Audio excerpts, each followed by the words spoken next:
خامنەیی کۆتا هێڵی هەڵبژارنی سەرۆکۆماری داهاتووی ئێرانی کێشا. لە ساڵ ڕۆژی مردنی خومەینیدا داوای کرد دەنگ بە سەرۆکۆمارێکی وریا و ئینقیلابی بدەن. پاسەوانە بە وفاکەی دیوانی خامنەیی چێیە کە دەبێتە سەرۆکۆماری داهاتووی ئێران؟ لەم شیکاری تیواردا پێتان دەڵێین خامنەیی چی گوت و چێ دەبێت بە سەرۆکۆماری داهاتووی ئێران؟ كلمة قائد الثورة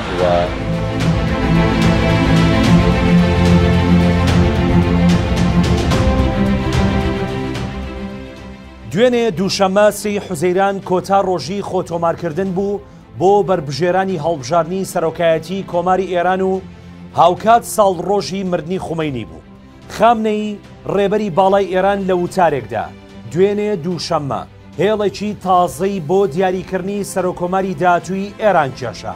خامنەیی گوتی میلەتی ئێران ئەگەر دەیانەوێت بەرژەوەندیەکان لە نێو خۆ و دەرەوە پارێزراو بێت و بتوانن ڕەخنە لە سیستەمی ئابووری و گوزەران بگرن دەبێت دەنگ بە سەرۆکۆمارێکی لێهاتوو وریا و ئینقیلابی بدەن. میدیاکان و شارەزایانی سیاسەتی ئێران دەڵێن ئەو وتارەی خامنەیی پەیامێک بوو بۆ سوپا و کۆمیسیۆنی هەڵبژارنەکان و سەرپەرشتیارانی هەڵبژارنی داهاتوو لایەنگران کە چێ دەبێت کاندید بێت و چێ ببێتە سەرۆکۆمار. دوێنێ کۆتا ڕۆژی خۆتۆمارکردن بوو بۆ بربژێرانی سەرۆکایەتی کۆمار و تاکو ئێستا 40 کەس لە نێویاندا ژنێک هەیە خۆیان بربژێر کردووە بۆ پۆستی سەرۆکایەتی کۆماری داهاتووی ئێران. دوێنێ دووشەممە دوای وتارەکەی خامنەیی سیامەک ڕەپیک سەرپەرشتیار و ئەندامی شورای نیگابان لە کۆنگرێکی ڕۆژنامەوانیدا گوتی جارێ نازانین چێ دەتوانێت ببێتە بربژێر و چێ مەرجەکانی تێدایە چونکە ئەو پرۆسەیە کاتی دەوێت. هاوکات هەفتەی داهاتوو کۆمیسیۆنی هەڵبژارنەکانی ئێران ڕایگەیان ئەو کەسانەی لە ئاژاوەی ساڵی 2008 دەستیان هەبووە ناتوانن بەشداری هەڵبژاردن بکەن. شارەزایان و ئۆپۆزیسیۆنی ئێران دەڵێن ڕەنگە کۆمیسیۆنی هەڵبژارنەکانی ئێران ئەم جارە ڕێگە بدەن هەموو بربژێرەکان بچنە چێبڕچێوە بۆ ئەوەی ئاستی بەشداری دەنگدەران بەرز بکەنەوە چونکە لە هەڵبژاردنی ڕابردوودا ژمارەی بەشداربووان هێندە کەم بوو کە ئێران ڕوبەڕووی شەرمەزاری ببوویەوە. تا کۆتا ڕۆژ 40 کەس خۆیان بربژێر کردووە بۆ چێبڕکێی سەرۆکایەتی کۆماری ئیسلامی ئێران. دیارترینیان بریتیە لە محەممەد ئەحمەد نەژاد سەرۆکۆماری پێشووتری ئێران، ئیسحاق جەهانگیری جێگری سەرۆکۆمار لە کابینەی 11 و 12، محەممەد قالیباف سەرۆکی پەرلەمانی ئێران، محەممەد مەسعود پزیشکیان جێگری یەکەمی سەرۆکی پەرلەمانی ئێران، وەحید حەقانیان نوێنەری تایبەتی کاروباری دیوانی ڕێبەری ئێران، عەلی ڕەزا زاکانی سەرۆکی شارەوانی تاران، زەهرا ئەلهیان ئەندامی دوو خولی پێشووی پەرلەمانی ئێران.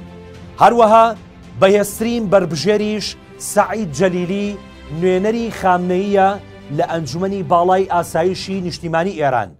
بە جۆرەی داتا و زانیاریەکان ئەم خولە هیچ کوردێک خۆی بربژێر نەکردووە و داواکاری پێشکەش نەکردووە بۆ ئەوەی بچێتە چێبڕچێ نێو هەڵبژارنەکان.